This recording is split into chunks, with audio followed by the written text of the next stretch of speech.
ধানের শীষের পক্ষে নির্বাচনী প্রচারণায় অংশ নিতে বন্দর নগরী চট্টগ্রামে এসে পৌঁছেছেন বিএনপি চেয়ারম্যান তারেক রহমান।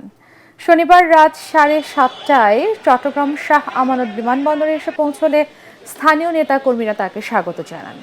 বিএনপির স্থায়ী কমিটির সদস্য Amir Khasru Mahmud Chowdhury, city mayor doctor Shahadat Hossain বিমানবন্দরে দলীয় প্রধানকে স্বাগত জানান। রাতে নগরীর রেডিসন ব্লু হোটেলে অবস্থান করবেন তারেক রহমান।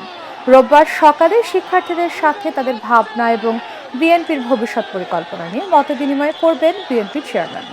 পরে সকাল 11:30টায় নগরের ঐতিহাসিক পোলো গ্রাউন্ড মাঠে জনসভায় যোগ দেবেন তারেক রহমান। পরে চট্টগ্রাম থেকে ফেনী পাইলট হাই স্কুল মাঠে সমাবেশে অংশ নেবেন তিনি।